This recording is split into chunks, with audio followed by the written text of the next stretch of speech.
Hello students, welcome to Ram academy. This is your Nikita ma'am. हमने अभी तक 5 यूनिट्स कंप्लीट की हैं। आज हम एक न्यू यूनिट की स्टार्टिंग करने वाले हैं, दैट इज स्टाफिंग। इस यूनिट में आपको स्टाफिंग भी पढ़ने के लिए मिलेगा, ह्यूमन रिसोर्स भी पढ़ने मिलेगा और आपको इसी के साथ साथ और भी जो टॉपिक्स हैं वो भी पढ़ने मिलेगा, लाइक ट्रेनिंग एंड डेवलपमेंट। तो बहुत सारी चीज़ों का कॉम्बिनेशन है इस यूनिट में। स्टाफिंग जो है वो अपने आप में ही काफ़ी इंपॉर्टेंस रखता है, क्योंकि ये जो है एक स्पेशल पार्ट है ह्यूमन रिसोर्स मैनेजमेंट का कहीं ना कहीं। इसलिए हम बिना देर किए स्टार्ट करते हैं आपका new unit, that is staffing. Meaning of staffing की यदि हम बात करते हैं, या नियुक्तिकरण, स्टाफिंग दैट मीन्स कि नियुक्तिकरण की हम बात कर रहे हैं। तो जो नियुक्तिकरण होता है वो किस प्रकार का होता है? कहीं ना कहीं in simple words, appointment or staffing refers to the appointment of a qualified person to a post। साधारण शब्दों में हम नियुक्तिकरण या स्टाफिंग का तात्पर्य अगर समझते हैं तो किसी भी पद पर किसी योग्य व्यक्ति की नियुक्ति करने से है। अर्थात हम किसी भी ऑर्गेनाइजेशन में जब कभी भी स्टाफिंग की बात करते हैं या नियुक्तिकरण की बात करते हैं तो आप सभी इससे परिचित होंगे कि किसी भी ऑर्गेनाइजेशन में, हर ऑर्गेनाइजेशन में रिक्वायरमेंट होती है पर्सन्स की, क्योंकि ह्यूमन बीइंग से मिलकर के, उनके ग्रुप से मिलकर के ये एक ऑर्गेनाइजेशन बनती है। तो उन सभी को सही पद पर अलॉटमेंट करना ही स्टाफिंग कहलाता है। कहीं ना कहीं सही व्यक्ति को उसकी योग्यता के अनुरूप ही उसकी पोजीशन अलॉट करना ही स्टाफिंग कहलाती है। यही इस परिभाषा के माध्यम से बताया गया है। अब देखिए, नेक्स्ट जो डेफिनेशन आपको दी गई है वो क्या दी गई है? ग्रे डेस्लर ने दी है, जिन्होंने क्या बोला है? Staffing involves recruiting, selecting, training, appraising and developing employees। Basically staffing क्या कर रहा है? जितनी भी वर्किंग कर रहा है वो एम्प्लॉयज के लिए कर रहा है। हम उनको वर्किंग अलॉट कर रहे हैं, उनसे रिलेटेड क्या क्या कर रहे हैं? कहीं ना कहीं रिक्रूटमेंट हो रहा है।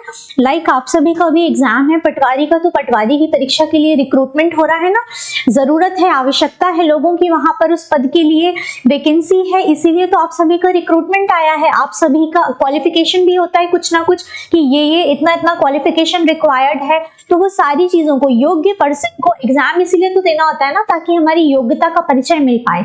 एग्जाम क्यों कंडक्ट होता है? एग्जाम के माध्यम से हम अपनी योग्यता को वहां पर प्रूफ कर पाते हैं और उसी के द्वारा जो है हम किसी भी पद पर चयनित होते हैं। इसी प्रकार से यहाँ पर जो डेफिनेशन दी गई है गेरी डेस्लर के द्वारा, उन्होंने क्या बोला है? स्टाफिंग में क्या क्या इन्वॉल्व होता है? रिक्रूटिंग होता है, सिलेक्टिंग होता है, ट्रेनिंग आती है, अप्रेजिंग आती है, डेवलपमेंट होता है कहीं ना कहीं एम्प्लॉयज का। इसीलिए मैंने आपको बोला कि इस जो पर्टिकुलर यूनिट है स्टाफिंग, इसमें आपको number of topics are there, आपको बहुत सारे टॉपिक्स यहाँ पर पढ़ने मिलेंगे, क्योंकि कहीं ना कहीं क्या हो रहा है, हम रिक्रूटमेंट क्या होता है वो भी देखेंगे, सिलेक्शन प्रोसेस कैसे होती है हम उसको भी समझेंगे, ट्रेनिंग प्रोवाइड की जाती है सिलेक्शन के बाद एम्प्लॉयज को, हम उसको भी देखेंगे। ये जितनी भी वर्किंग है ये सबकी सब कैसे चलती है? एक सीरीज में चल रही होती है। इसीलिए यहाँ पर आप सभी समझ पा रहे हैं परिभाषा में सरल शब्दों में इन्होंने कितने अच्छे से व्यक्त किया है। नियुक्तिकरण जो है वो कर्मचारियों की भर्ती, चयन, प्रशिक्षण, मूल्यांकन एवं विकास सम्मिलित होता है। यह प्रबंधन का एक अति महत्वपूर्ण कार्य है। ये अति महत्वपूर्ण कार्य है। अब देखिए, इतना आपको क्लियर है, बेसिक आप मीनिंग समझ गए होंगे। अब हम नियुक्तिकरण की विशेषताएं या क्लासिफिकेशन ऑफ स्टाफिंग देखने वाले हैं। क्लासिफिकेशन जब हम देखते हैं या इसकी स्पेशल विशेषताएं देखते हैं, आप सभी समझ पा रहे हैं कि किस प्रकार से हम स्टाफिंग में नंबर ऑफ थिंग्स पढ़ेंगे। अब यहाँ पर हम एक एक करके सेक्शंस में हमने चीजों को डिवाइड कर दिया। सबसे पहले हमने बेसिक इंट्रोडक्शन जाना है स्टाफिंग का। अब हम स्टाफिंग में उसके जब कैरेक्टरिस्टिक्स या फिर विशेषताओं की बात करते हैं, जो फर्स्ट कैरेक्टरिस्टिक है आपका, वो क्या बताता है? A separate managerial function.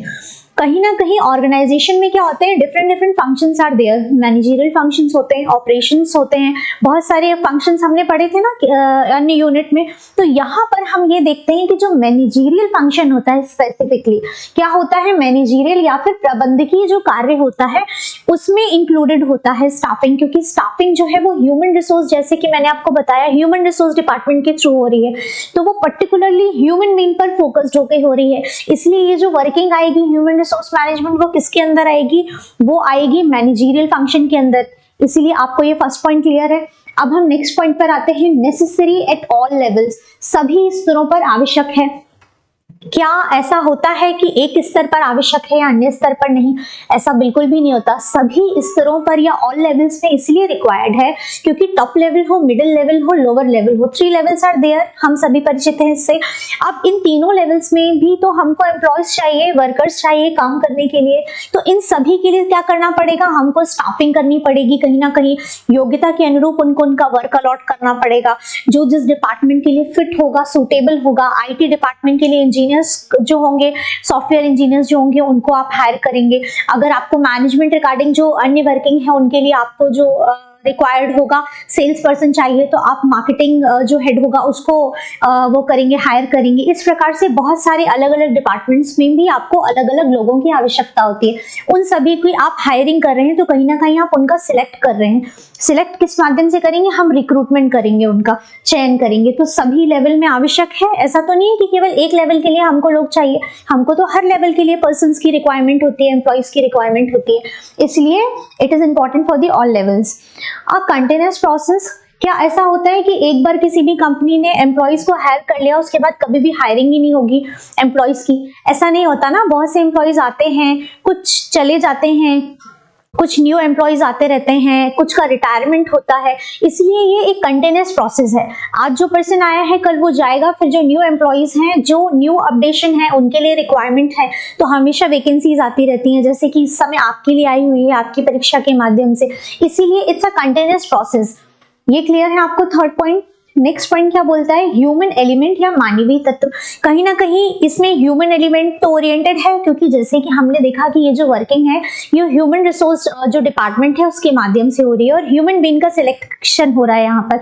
यहाँ पर हम किसी मटेरियल की तो बात नहीं कर रहे हैं कि आपकी कंपनी किसी चीज का प्रोडक्शन कर रही है तो हम उस प्रोडक्ट के विषय में बात करें, उससे रिलेटेड जो आपको रिक्वायरमेंट है रॉ मटेरियल उसके विषय में बात करें। नहीं, हम यहाँ पर किसके विषय में बात करें? हम यहाँ पर एम्प्लॉइज का सिलेक्शन कर रहे हैं, हम यहाँ पर वर्कर्स का सिलेक्शन कर रहे हैं। इसीलिए यहाँ पर रिक्रूटमेंट किसका हो रहा है? ह्यूमन बीइंग का हो रहा है, तो यहाँ पर ह्यूमन एलिमेंट आ गया। नेक्स्ट पॉइंट आपका क्या बोलता है? सोशल रिस्पॉन्सिबिलिटी या सामाजिक दायित्व। कहीं ना कहीं अगर आपने ऑर्गेनाइजेशन ओपन की है तो ऑर्गेनाइजेशन में आप क्या कर रहे हैं? आप अपनी ऑर्गेनाइजेशन को रन करने के लिए बहुत सारे एम्प्लॉइज रखेंगे, बहुत सारे वर्कर्स को रखेंगे, तो आप कहीं ना कहीं क्या करें? एक टाइप से आप सोशल वर्क किस तरीके से कर पा रहे हैं? आप लोगों को एम्प्लॉयमेंट दे रहे हैं। तो आप यहाँ पर स्टाफिंग के माध्यम से क्या कर रहे हैं? लोगों को एम्प्लॉयमेंट जनरेट कर रहे हैं, रोजगार जनरेट कर रहे हैं, इसीलिए यहाँ पर ये सोशल रिस्पॉन्सिबिलिटी भी हो गई। अब नेक्स्ट इज, और उसी के साथ साथ अगर आप देखेंगे तो स्टाफिंग का मेन मीनिंग क्या होता है कि जो जिस पद के लिए सूटेबल है उसको उस तरीके की उसकी योग्यता के अनुरूप कार्य को अलॉट करना। अब कोई पर्सन जिस चीज के लिए कैपेबल है, जो उसके अंदर क्वालिफिकेशन है, उसको उसका वर्क भी मिलना आवश्यक है, तो ये कहीं ना कहीं सामाजिक दायित्व बनता है हमारा, इसीलिए भी ये पॉइंट इंपॉर्टेंट है। Another one is invisible work या अदृश्य वर्क। स्टाफिंग जो होता है वो इस प्रकार का कार्य है कि देखने के लिए लगेगा नहीं कि ये एक प्रकार का कार्य है, ऐसा नहीं लगता है ना। स्टाफिंग भी एक बहुत बड़ा अपने आप में इंडिपेंडेंटली एक डिपार्टमेंट होता है, ह्यूमन रिसोर्स डिपार्टमेंट, जो कि स्टाफिंग की वर्किंग कर रहा होता है। कहीं ना कहीं होता है ना, जैसे कि आप सभी की जो परीक्षा है वो पीईबी के माध्यम से कंडक्ट हो रही है, तो कोई ना कोई संगठन जो होता है उसमें एक पर्टिकुलर डिपार्टमेंट या पर्टिकुलर कमेटी बना करके वो लोग सारी चीजों को ऑर्गेनाइज करते हैं, एनालिसिस करते हैं कि कितने पद जो हैं, कितनी जो पोस्ट है वो वेकेंट है और उसमें आवश्यकता है एम्प्लॉइज की। इसी प्रकार से किसी भी ऑर्गेनाइजेशन में आवश्यकता होती है एम्प्लॉइज की, तो वो जितनी भी वर्किंग होती है वो सब करनी पड़ती है, ऑटोमेटिकली तो नहीं हो जाती। तो ये सारी वर्किंग करनी पड़ रही है, मतलब कार्य करना पड़ रहा है, लेकिन ये दिखाई नहीं देता सामान्य रूप से। अन्य जो कार्य हैं वो हाईलाइट होके दिख जाते हैं, पर ये जो काम है वो उतना हाईलाइट होके दिखता नहीं है, कहीं ना कहीं इनविजिबल काइंड ऑफ वर्क में कंसीडर किया जाता है, बट वर्किंग तो है। अब देखिए हम नेक्स्ट क्या देखने वाले? नेक्स्ट हम देखने वाले need and importance of staffing या नियुक्तिकरण की आवश्यकता एवं महत्व।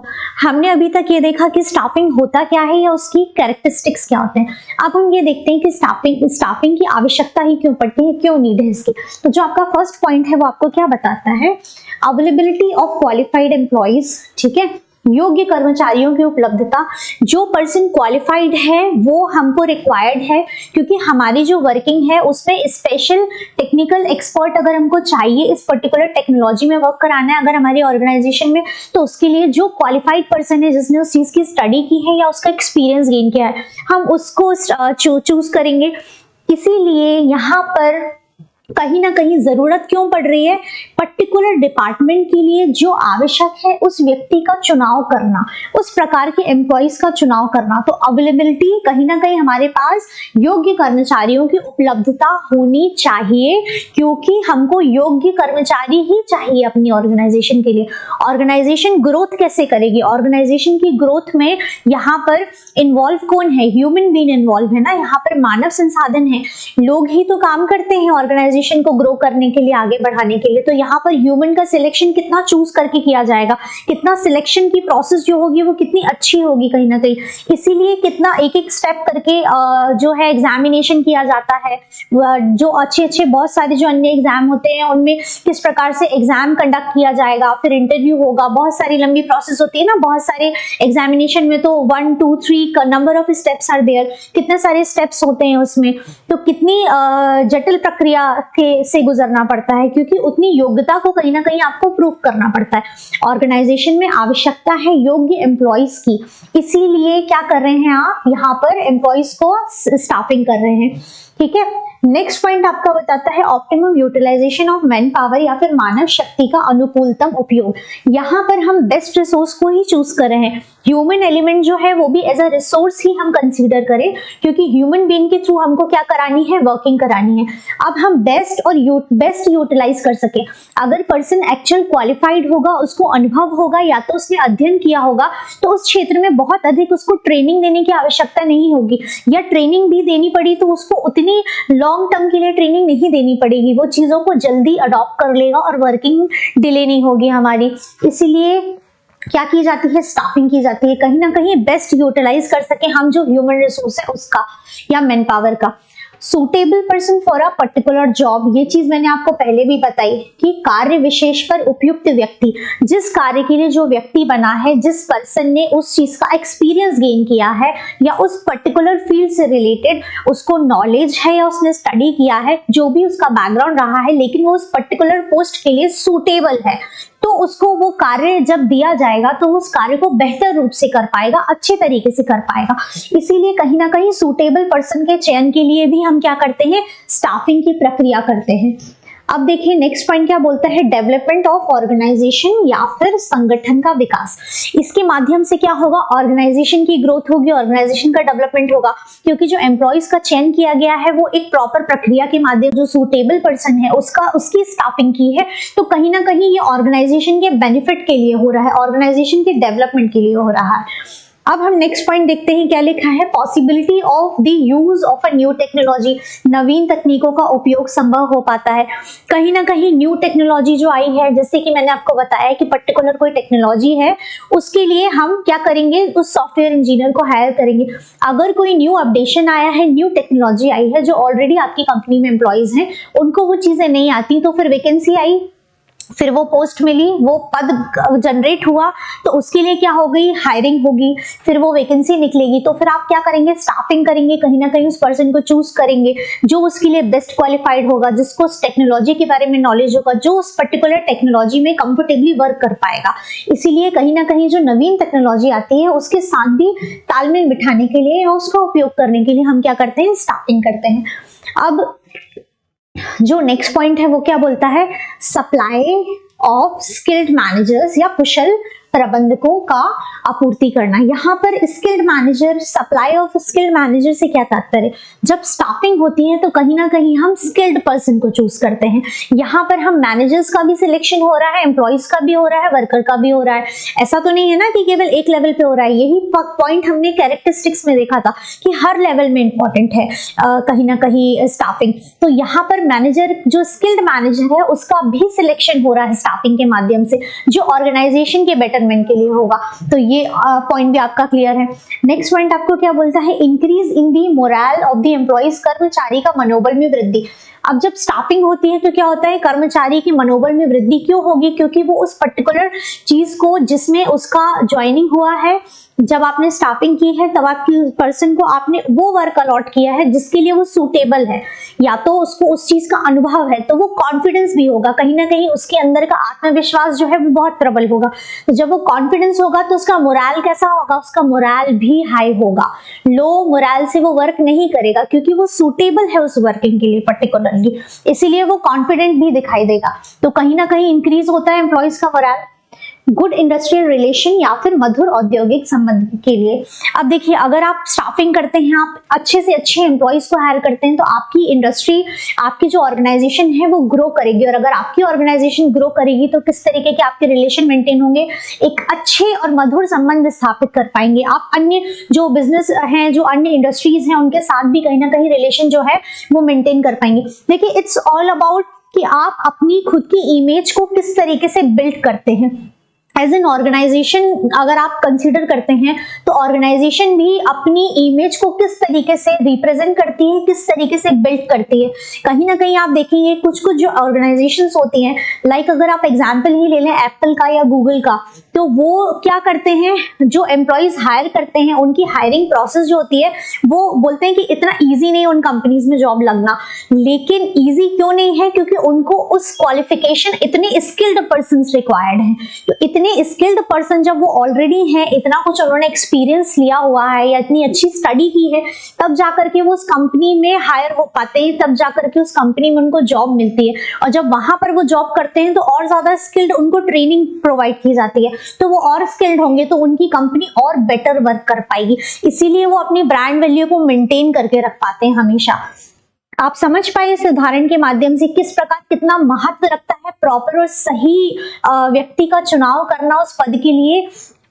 इसी चीजों को हम इस यूनिट के माध्यम से समझ रहे हैं एक एक करके। यहां तक का क्लियर है। अब देखिए जो प्रोसेस होती है स्टाफिंग की, उसमें कुछ स्टेप्स आर देयर, ठीक है। वो कौन से स्टेप्स होते हैं हम उनको पढ़ेंगे। यहाँ पर स्टाफिंग जो है वो कहीं ना कहीं किस प्रकार से हो रही है। स्टाफिंग जो हो रही है वो सबसे जो फर्स्ट स्टेप आता है इस प्रक्रिया में, जो स्टाफिंग में फर्स्ट स्टेप आता है वो क्या आता है, मैन पावर फोरकास्टिंग या फिर मानव शक्ति का पूर्वानुमान लगाना। जब स्टाफिंग करते हैं ना, जब आप चयन कर रहे होते हैं, उस समय आप क्या करते हैं कि जब आप जिस भी पर्सन को आप वर्क दे रहे हैं या आप उस पर्सन को जब चूज कर रहे हैं उस पर्टिकुलर जॉब के लिए, तो कहीं ना कहीं आप फोरकास्ट कर रहे हैं कि ये हमारी कंपनी के लिए बेटर परफॉर्म करेगा, हमारी कंपनी का जो ऑब्जेक्टिविटी है उसको फुलफिल करने में हेल्प करेगा और बेस्ट टू बेस्ट परफॉर्मेंस देगा। यही फोरकास्ट करते हैं ना। तो कहीं ना कहीं जो फर्स्ट स्टेप आपके माइंड में आता है स्टाफिंग की प्रोसेस में, वो क्या आता है, वो आता है कि आप फोरकास्ट कर रहे होते हैं उस पर्टिकुलर पर्सन को लेकर के जिसकी स्टाफिंग चल रही होती है। नेक्स्ट आता है जॉब एनालिसिस या फिर कार्य विश्लेषण। जॉब एनालिसिस या कार्य विश्लेषण जो होता है उसको दो भागों में विभाजित किया है, 2 पार्ट्स में डिवाइड किया हमने, first part and second part. First part क्या बोलता है, जॉब डिस्क्रिप्शन या कार्य का विवरण। आप सभी ने देखा होगा जब कभी भी आपका नोटिफिकेशन आता है उसमें बहुत सारी डिटेल्स दी होती है या नहीं दी होती है। नोटिफिकेशन, जब आप कभी भी नोटिफिकेशन का जो PDF है उसको पढ़ेंगे, बहुत सारा डिटेल उसमें इंक्लूडेड होता है, जिसमें कि आपको जॉब डिस्क्रिप्शन भी दिया गया होता है। जॉब डिस्क्रिप्शन दिया होता है, करेक्ट। जॉब डिस्क्रिप्शन में आपको पूरा बताया जाता है कि आपकी क्या वर्क प्रोफाइल होगी, किस किस प्रकार की वर्क प्रोफाइल होगी, कौन कौन से पद हैं, कहाँ कहाँ पर अलॉटमेंट है, क्या क्या क्वालिफिकेशन रिक्वायर्ड है, ये सारी की सारी जो उस पर्टिकुलर जॉब से रिलेटेड डिटेल्स होती है सब कुछ दी जाती है। इसी प्रकार से ये होने के बाद कार्य निर्देशन या फिर जॉब डायरेक्शन। जॉब डायरेक्शन आपको तब मिलती है जबकि आप सिलेक्ट हो जाते हैं। आप सिलेक्शन होने के बाद क्या होता है, आपको डायरेक्शन प्रोवाइड की जाती है वर्किंग से रिलेटेड की, कि आपकी ये वर्किंग है, आपकी जॉब में ये इस तरीके से आपको कार्य करना है। जो भी आपको डायरेक्शंस मिलती है, ऑर्डर्स मिलते हैं, वो यहाँ पर इंक्लूडेड होते हैं। तो आप सभी समझ पाए कितने सारे स्टेप से हो करके ये प्रक्रिया गुजर रही है। अब नेक्स्ट पॉइंट आपका आता है रिक्रूटमेंट एंड सिलेक्शन। तो रिक्रूटमेंट एंड सिलेक्शन तो हो ही रहा है, भर्ती एवं चयन की प्रक्रिया। इसी प्रक्रिया से आप सभी होकर के गुजर रहे हैं ना अभी। रिक्रूटमेंट एंड सिलेक्शन की प्रोसेस से होकर के गुजर रहे हैं। तो ये चीज तो आप लोगों को बहुत ही फेमिलियर लगनी चाहिए कहीं ना कहीं। भर्ती एवं चयन की प्रक्रिया ही तो है जो आपका एग्जाम कंडक्ट किया जा रहा है। तो रिक्रूटमेंट एंड सिलेक्शन तो आता ही आता है जॉब देने के पहले। अब नेक्स्ट है ट्रेनिंग एंड डेवलपमेंट। जब जॉब लग जाती है तो कहीं ना कहीं क्या दिया जाता है, प्रशिक्षण दिया जाता है, ट्रेनिंग दी जाती है। ट्रेनिंग क्यों दी जाती है कि जिस भी चीज पर आप स्किल्ड हैं, और देखिए जब हम स्टडी करते हैं तो स्टडी में बुक में चीजें डिफरेंट होती हैं, और जब रियल लाइफ में प्रैक्टिकली वो चीजें जब अप्लाई करते हैं तो वो चीजें डिफरेंट होती हैं थोड़ी सी। ऐसा नहीं है कि आपकी जो बुक का नॉलेज है वो आपको काम नहीं आएगा, लेकिन वर्क करने का पैटर्न जो होता है वो डिफरेंट होता है। तो उस वर्किंग कल्चर को सीखने के लिए ही ट्रेनिंग प्रोवाइड की जाती है। किसी भी कंपनी में, प्राइवेट हो गवर्नमेंट है, आप जहां कहीं भी जाते हैं वहां पर आपको ट्रेनिंग प्रोवाइड की जाती है। उस ट्रेनिंग या प्रशिक्षण के माध्यम से ही आप सीख पाते हैं किस प्रकार से आपको कार्य का संचालन करना है, किस प्रकार से आपको वर्क करना है। तो ये पॉइंट क्लियर है आप सभी को। नेक्स्ट क्या आता है, परफॉर्मेंस अप्रेजल या फिर निष्पादन मूल्यांकन। जब अब आपको ट्रेनिंग मिल गई, आपने वर्किंग कर ली, अब वर्किंग आपकी हो रही है, तो एनुअली क्या किया जाएगा, आपकी जितनी भी परफॉर्मेंस है वो सारी परफॉर्मेंस का इवेल्युएशन किया जाएगा और फिर अप्रेजल प्रोवाइड किया जाएगा। ऐसा होता है ना, एनुअली अप्रेजल मिलता है लोगों को, पीए आप सभी ने सुना होगा। तो एनुअल अप्रेजल मिलता है, या तो फिर हम क्या बोल सकते हैं इसे हिंदी में, निष्पादन और मूल्यांकन। कहीं ना कहीं आपने जितनी भी वर्किंग की है वो सारी चीजों का फाइनल जो आउटकम है उसे हम बोल रहे हैं यहाँ पर।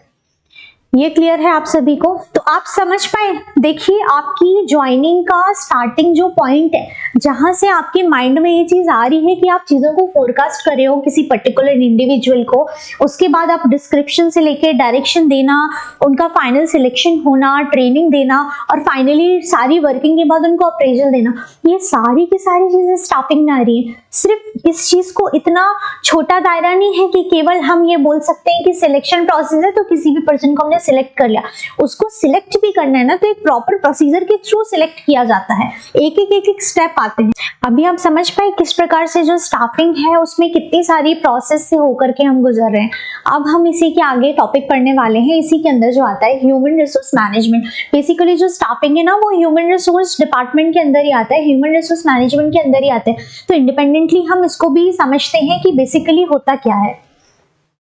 अब देखिए ह्यूमन रिसोर्स मैनेजमेंट की यदि हम बात करें या मानव संसाधन प्रबंधन की हम बात करें, तो अकॉर्डिंग टू फ्रेंच बेडेल, इन्होंने क्या बोला है, human resource is the recruitment, selection, development, utilization, compassion and motivation of human resource of the organization। Basically human resource जो होता है मैनेजमेंट, वो क्या कर रहा है, ह्यूमन रिसोर्स या मानव संसाधन जो प्रबंधन है वो क्या कार्य करता है, वो कहीं ना कहीं ह्यूमन बीइंग है उनका क्या कर रहा है, यहाँ पर रिक्रूटमेंट कर रहा है, सिलेक्शन कर रहा है, उनका डेवलपमेंट कर रहा है, यूटिलाइजेशन कर रहे हो आप, ठीक है, मोटिवेशन कर रहे हो। ये सारी चीजें इंक्लूडेड होती है इस डिपार्टमेंट में। ह्यूमन रिसोर्स एचआर डिपार्टमेंट हमने कई बार सुना है ना। बेसिकली जो एचआर डिपार्टमेंट होता है वो उसकी वर्किंग क्या होती है, उसकी वर्किंग ह्यूमन बीइंग पर बेस्ड होती है। जो भी ह्यूमन रिसोर्सेज अवेलेबल हैं, जो भी आपने एम्प्लॉइज, वर्कर्स, वो सब कुछ जो आपने हायर किए हैं, जिनसे आप वर्किंग करा रहे हैं, उनको ट्रेनिंग देना, उनका सिलेक्शन करना, इवन उनको कंपनी में लेकर के आना से लेकर के उनको मतलब आपने कंपनी में किसी को लेकर के आए, आपने अलॉटमेंट किया, रिक्रूटमेंट हुआ, सिलेक्शन हुआ, उसके बाद फिर उनको ट्रेनिंग प्रोवाइड की गई, जितनी वर्किंग हो रही है वो सारी वर्किंग आपने मैनेज करवाई, उनको गाइड किया, इवन उसके बाद फिर उनका जो अप्रेजल है वो, उनकी सैलरी, वेजेस, जितनी भी चीजें हैं वो सारी की सारी वर्किंग, इवन कई बार अगर उनका मोरल वीक हो रहा है, डीमोटिवेट हो रहा है, तो उनको मोटिवेट करना, ये इतनी सारी number of things are included in the human resource department. तो इतनी सारी वर्किंग की जाती है इस डिपार्टमेंट के द्वारा। It plays a very important role, क्योंकि कोई भी ऑर्गेनाइजेशन जहां पर अगर हेल्दी एनवायरनमेंट नहीं है, वहां की वर्किंग जो होती है ना, उनकी परफॉर्मेंस बहुत वीक हो जाती है। इसलिए जो एटमॉस्फेयर है वो काफी अच्छा होना चाहिए किसी भी ऑर्गेनाइजेशन का। अच्छा परफॉर्मेंस अगर आप चाहते हैं तो आप या जो आपके एम्प्लॉइज हैं उनकी आपको एनवायरनमेंट जो है वो बेटर रखना पड़ेगा कहीं ना कहीं। इसीलिए ये डिपार्टमेंट जो है स्पेसिफिकली डिजाइन किया कि कंपनी की रिक्वायरमेंट है, उन चीजों पर आप फोकस करेंगे भर्ती के लिए। तो अब भर्ती के लिए क्या होगा, भर्ती प्रक्रिया में आप सभी ने सुना होगा ना आपकी परीक्षा में, चयन एवं भर्ती प्रक्रिया।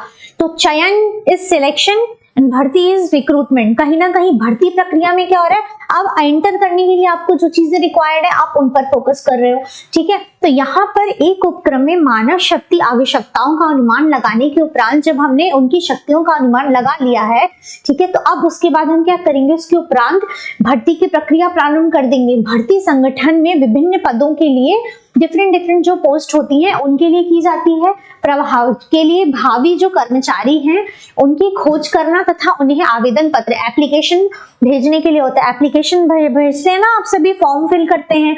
तो हमने क्या किया, स्टार्टिंग में वैकेंसी निकाली, नोटिफिकेशन आया, आप तक डिटेल पहुंची कि आपका एग्जाम है इतनी पोस्ट के लिए, पूरा जॉब डिस्क्रिप्शन आपको प्रोवाइड किया गया, ठीक है, नंबर ऑफ वैकेंसीज कितने पदों के लिए है, ये सारी चीजें अपने से की ऑर्गेनाइजेशन ने। First step. फिर सेकंड स्टेप में क्या आया, अब रिक्रूटमेंट की प्रोसेस है, तो अब उतने एम्प्लॉयज जो उस चीज के लिए क्वालिफाइड होंगे वो अब यहाँ पर अप्लाई करेंगे कहीं ना कहीं। तो आप सभी समझ पाए, विभिन्न पदों के लिए अलग अलग पदों के लिए वैकेंसी है। पटवारी में भी आपकी जो परीक्षा हो रही है, तो बहुत सारी चीजों के लिए आपका यहाँ पर रिक्रूटमेंट हो रहा है। तो अभी इस रिक्रूटमेंट की प्रोसेस में क्या होगा, आप एप्लीकेशन फॉर्म फिल करते हैं, तो वही एक प्रक्रिया के रूप में है जो किसके अंतर्गत आएगी, रिक्रूटमेंट के अंतर्गत आएगी। नेक्स्ट, हम इसमें क्या क्या प्रक्रिया होती है, किस प्रोसेस के थ्रू हम गुजरते हैं, अब हम इसे देखेंगे। तो प्रोसेस ऑफ रिक्रूटमेंट या फिर कर्मचारियों की भर्ती की प्रक्रिया की यदि हम बात करें, तो डिमांड ऑफ एम्प्लॉइज या कर्मचारी की मांग, कितने एम्प्लॉइज रिक्वायर्ड हैं, डिमांड ऑफ एम्प्लॉइज या फिर कर्मचारियों की यहाँ पर मांग जो इंपॉर्टेंट है वो डेटा हमने लिया। उसके बाद आइडेंटिफिकेशन ऑफ रिक्रूटमेंट सोर्सेस, भर्ती स्रोतों का पहचान करना कि किन किन माध्यम से रिक्रूटमेंट किया जा सकता है, किस किस तरीके से रिक्रूटमेंट किया जा सकता है, इसका चयन करना। उसके बाद फिर इन्विटेशन ऑफ इंटरेस्टेड पीपल, ठीक है, इच्छुक लोगों को आमंत्रण देना कि ये पर्सन जो है वो इंटरेस्टेड हैं, तो उनको, जैसे कि कहीं कंपनीज में अगर आप एप्लीकेशन फॉर्म फिल करते हैं, फिर वहां से कॉल बैक आता है आपको। अगर आप प्राइवेट ऑर्गेनाइजेशन की बात करें तो वहां से या तो आपको मेल आएगा या तो आपको कॉल आएगा। जो भी इंटरेस्टेड एम्प्लॉइज जिन्होंने अप्लाई किया है तो उनको वहां से रिप्लाई आता है कि आप आगे की प्रोसेस के लिए एलिजिबल हैं या वेलकम है आपका। अब next is preparation of list of qualified applicant या फिर योग्य आवेदकों की सूची तैयार करना। अब इतनी सारी प्रोसेस कर ली आपने। सबसे पहले देखा कितने एम्प्लॉइज रिक्वायर्ड थे आप सभी को, ठीक है। उसके बाद आपने क्या किया, यहाँ पर आपने सोर्सेस, किन किन सोर्सेस के थ्रू रिक्रूटमेंट कर सकते हैं ये देखा। फिर हमने क्या किया, उन सभी को कॉन्टैक्ट किया या कॉल किया, मेल भेजा, जो भी किया। फिर लास्ट में सारे जितने भी एप्लीकेंट्स आपके पास अवेलेबल हो गए उन सभी का आपने एक लिस्ट प्रिपेयर कर लिया। इतना वर्किंग हो गई। देखिए वर्किंग कितनी सारी है लेकिन दिखती नहीं है, इनविजिबल तरीके की होती है, लेकिन वर्किंग में देख रहे हैं आप एक एक कितने सारे स्टेप्स इंक्लूडेड होते हैं। अब देखिए नेक्स्ट हम देखने वाले हैं principle of essential element of recruitment.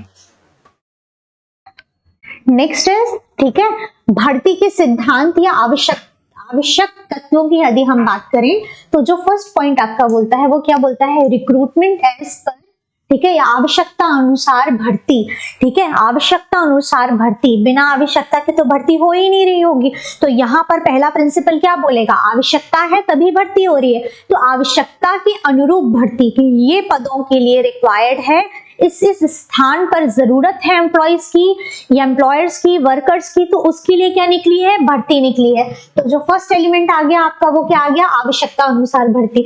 Next जो आपका तत्व या हम जिसको प्रिंसिपल बोल सकते हैं वो क्या है, सेपरेट डिपार्टमेंट। अलग अलग डिपार्टमेंट के लिए भर्ती होती है, अलग अलग विभाग के लिए होती है। जैसे कि अभी आपकी जो करंट भर्ती हो रही है वो पटवारी के लिए हो रही है।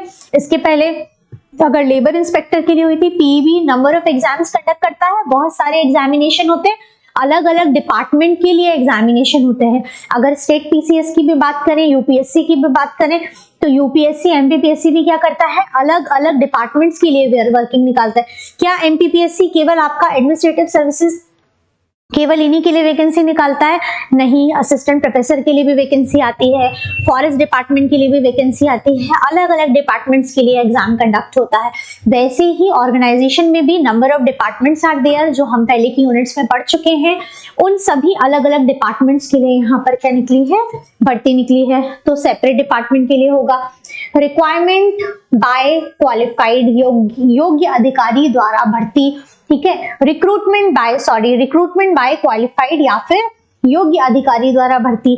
यहाँ पर जो भर्ती की प्रक्रिया हो रही है, वो जो पर्सन जो भर्ती कर रहा है वो कोई सामान्य पर्सन तो नहीं होगा, कहीं ना कहीं एक सीनियर पोजीशन का, एक मैनेजरियल पोजीशन टॉप लेवल का होगा जो भर्ती प्रक्रिया में शामिल होगा। सिलेक्शन की प्रोसेस में कौन होते हैं? सिलेक्शन की प्रोसेस में हमेशा टॉप लेवल के जो होते हैं या मिडिल लेवल के जो सीनियर ऑफिसर्स होते हैं वो इंक्लूडेड होते हैं। करेक्ट? तो ये हो गया, यहाँ पर क्वालिफाइड अधिकारी होगा, वहां पर कहीं ना कहीं एडवांस अप्रूवल या फिर अग्रिम स्वीकृति। एडवांस अप्रूवल की बात करें तो रिक्रूटमेंट में क्या होता है कि कई बार अगर हम अन्य बहुत टाइप की ऑर्गेनाइजेशन होती है तो कई चीजें जो होती हैं वो कई पर्सन जो होते हैं वो एडवांस जो अप्रूवल होता है उनका वो एडवांस में होता है, पहले से ही वो अप्रूव्ड होते हैं उस पर्टिकुलर जॉब के लिए, पर्टिकुलर चीज के लिए। जैसे इसको आप ऐसे उदाहरण के माध्यम से समझ सकते हैं कि जब आप देखते हैं कि कोई स्पोर्ट्स पर्सन होता है, उसको हरियाणा जो गवर्नमेंट है, जो पंजाब हरियाणा गवर्नमेंट है, वो क्या करती है, डायरेक्ट उसको आईपीएस जो है वो अलॉट कर देती है। इस प्रकार का सुना है ना, आप सभी ने देखा भी होगा, हमारे जो भी कुछ स्पेशल जो स्पोर्ट्स पर्सन रहे हैं, जो नेशनल इंटरनेशनल लेवल पर जो प्ले करते हैं गेम्स, उनको डायरेक्टली वो पोस्ट अलॉट कर दी जाती है, जो कि हम यहाँ पर एग्जाम को क्रैक करके लेते हैं, तो वहां पर उनको इस प्रकार से दिया जाता है। तो ये पहले से एडवांस अप्रूवल हो गया। वो रीजन अलग है कि उन्होंने ऑलरेडी गोल्ड मेडल अचीव किया या फिर इतने बड़े लेवल पर उनकी अचीवमेंट रही, तो गवर्नमेंट की तरफ से एक रूल है कि उनको इस तरीके का पोजीशन जो है वो ऑफर किया जाता है। फिर इट्स अप टू देम कि वो ज्वाइन करना चाहें या नहीं, वो एक अन्य बात है। लेकिन कहीं ना कहीं आप इस प्रक्रिया के माध्यम से ये समझ पा रहे होंगे किस प्रकार से एडवांस में अप्रूवल होता है। समझ पाए आप सभी इस पॉइंट को? नेक्स्ट इज फेयरनेस या निष्पक्षता। जब प्रोसेस हमारी सिलेक्शन रिक्रूटमेंट हो रहा है तो हमने सारे जितनी भी बेसिक क्राइटेरियाज हैं वो सब क्लियरली मेंशन किए हैं, क्वालिफिकेशन भी मेंशन किया है, जो भी रिक्वायरमेंट्स है वो सब कुछ क्लियरली है, और उसका जो प्रोसेस है वो भी स्टेप बाय स्टेप कर रहे हैं। तो इसमें कहीं भी कुछ भी डाउटफुल सिचुएशन नहीं होगी और कहीं भी कोई भी चीटिंग नहीं होगी। यहाँ पर कैसी होगी, चीजें बहुत क्लियरिटी के साथ होंगी और निष्पक्ष रूप से आप चुनाव कर पाएंगे लोगों का। इसीलिए यहाँ ये जो प्रक्रिया होती है वो कैसी होगी, निष्पक्ष होगी। टॉप मैनेजमेंट या शीर्ष प्रबंधन 100% हमने अभी देखा कि जो रिक्रूटमेंट की जो प्रोसेस होती है भर्ती प्रक्रिया में, टॉप लेवल जो सीनियर्स होते हैं शीर्ष प्रबंध में शामिल, वो इंक्लूडेड होते हैं। अब हम नेक्स्ट देखते हैं। नेक्स्ट जो पॉइंट है आपका वो क्या बताता है? नेक्स्ट पॉइंट आपका बताता है कि क्वालिफाइंग प्रिंसिपल टेस्ट या फिर योग्यता प्रदान कसौटी। जो भी कसौटी, जो भी टेस्ट यहाँ पर ऑर्गेनाइज किया गया है स्टेप में, उस टेस्ट को क्वालिफाई करने के बाद ही पर्सन आएगा, मतलब कहीं ना कहीं वो उस कसौटी पर खरा उतरेगा, तभी उसकी आगे फ्यूचर में क्या होगी, ज्वाइनिंग होगी। तो ये पार्ट स्पेशल दिया ही हुआ है हमको ऑलरेडी। टेस्टिंग या परीक्षण, ठीक है, तो टेस्टिंग तो की जाती है, कहीं ना कहीं हम सभी एग्जाम देने वाले हैं ना, तो एग्जाम कैसे देना है, हमें टेस्ट ही तो दे रहे हैं ना, कहीं एक प्रकार का टेस्ट हो रहा है आप सभी का। तो टेस्ट